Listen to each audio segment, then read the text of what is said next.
garder notre mémoire collective vivante. Nos sociétés s'occupent d'histoire et de patrimoine, mais ne vivent pas dans le passé pour autant.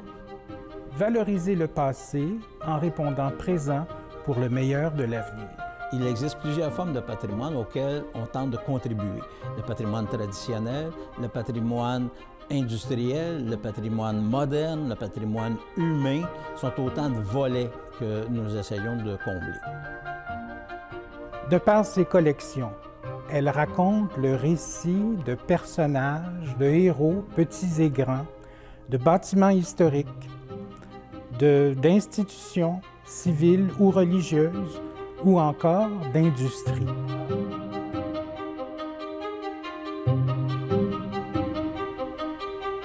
Moi, ce qui m'a amené à m'intéresser à l'histoire, c'est le site historique de l'île des Moulins à Terrebonne, où j'allais avec mes parents quand j'étais jeune. On était accueillis par des personnages historiques, tout droit sortis d'une autre époque, qui nous parlaient de l'histoire locale. À cette époque-là, je pensais que les personnages ils venaient vraiment d'une autre époque et qui habitaient sur l'île des Moulins. Par la suite, j'ai eu la chance de travailler sur ce site-là pour être guide-interprète et animateur historique. Et c'est vraiment à partir de ce moment-là que je me suis intéressé à mon histoire locale. Et me voilà maintenant coordo de la Société d'histoire de Mascouche. Et c'est vraiment un plaisir d'apprendre à découvrir l'histoire de Mascouche et de pouvoir, à mon tour, la propager auprès du grand public. Et ce qui va caractériser la Société d'histoire de Lavaltrie, c'est vraiment la création de son rallye historique scolaire, qui a débuté en 2015 avec l'école secondaire de la Rive, en collaboration avec le professeur d'histoire de secondaire 4. Et puis, ils apprenaient en même temps, les élèves venaient participer par équipe et ils apprenaient l'histoire de Lavaltrie en même temps que c'était coordonné avec l'ensemble des principes ou des bases qu'ils devaient apprendre en histoire dans le programme d'histoire du secondaire 4. Il existe plusieurs façons de transmettre l'information en matière de patrimoine et d'histoire, notamment par les ateliers conférences. Donc, celles-ci sont constituées de deux éléments. La conférence traditionnelle sur un sujet, suivie d'un atelier sur place avec le conférencier pour voir, palper, toucher, sentir ce qui nous a été avancé au plan de la conférence. La Société d'histoire a plusieurs activités à son actif. On pense entre autres à la rédaction de panneaux didactiques pour les municipalités ou encore de conférences, d'expositions, mais aussi de voyages thématiques. Je me suis impliquée dans la Société d'histoire par pur hasard. C'est à la suite d'un travail de ma petite fille qui m'a envoyé une lettre pour me demander qu'est-ce qui est arrivé, comment ça se passait quand j'étais en deuxième année. Et c'est à partir de ça que j'ai fait des recherches et mes recherches m'ont emmené à m'impliquer dans la Société d'histoire de Saint-Roch de l'Achigan.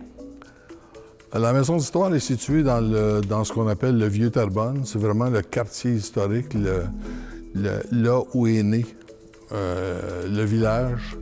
C'est un quartier historique tellement riche qu'on a opté très tôt pour ce qui s'appelle l'animation de rue.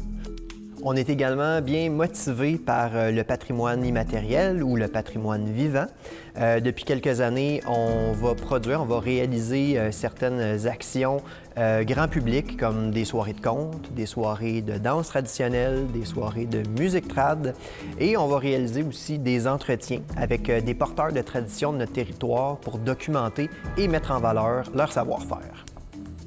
C'est-à-dire qu'on fait des visites guidées, mais avec beaucoup d'animation, avec des personnages, des comédiens qui recréent, font vivre des personnages. On essaie de faire vivre le passé au présent. Une des façons de transmettre l'histoire, c'est par la toponymie. Les noms de rues, d'écoles, ça ne doit pas être au hasard. Ça doit être signifiant et significatif.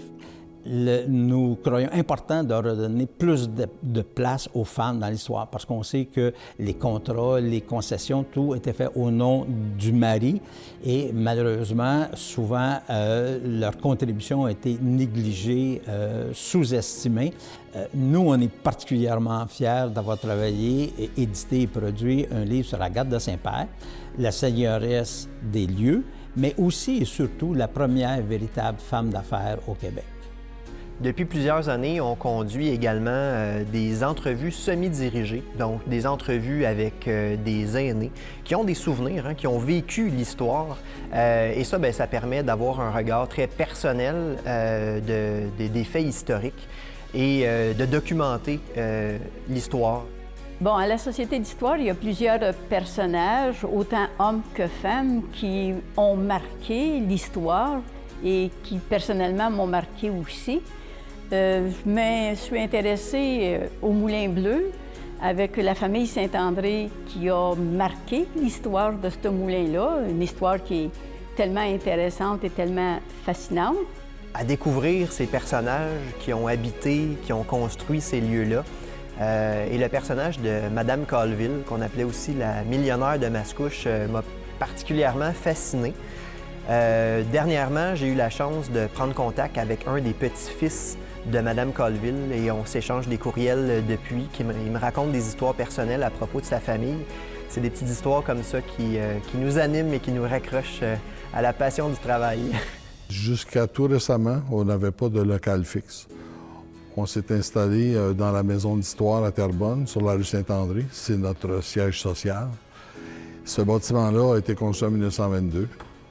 Et après l'incendie, plutôt 1923, jusqu'à ce que ça devienne les bureaux. Et la Ville nous a prêté ce bâtiment-là depuis 10 ans.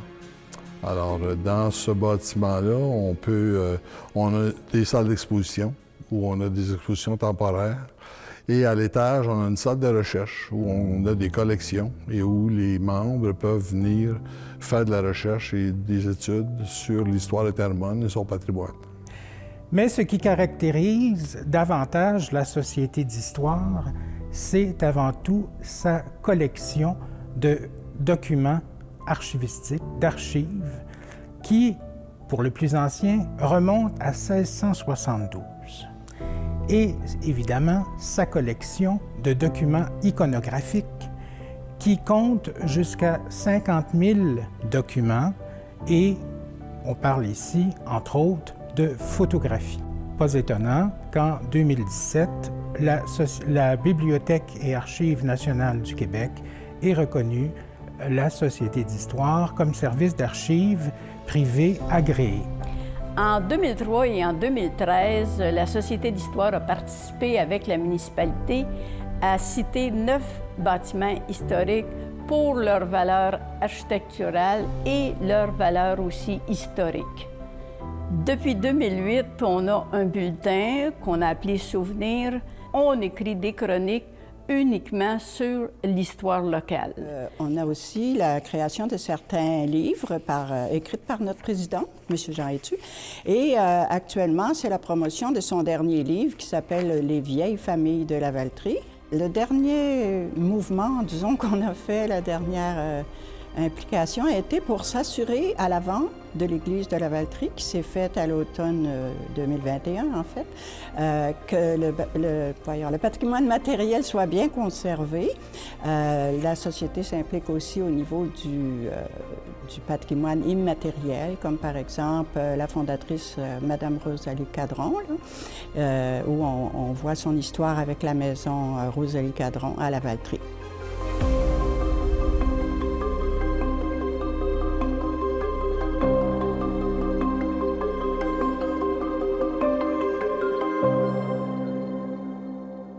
Je vous invite à venir assister aux activités de la Société d'histoire et même à vous impliquer pour éventuellement laisser des traces aux générations futures. Je pense que c'est très important.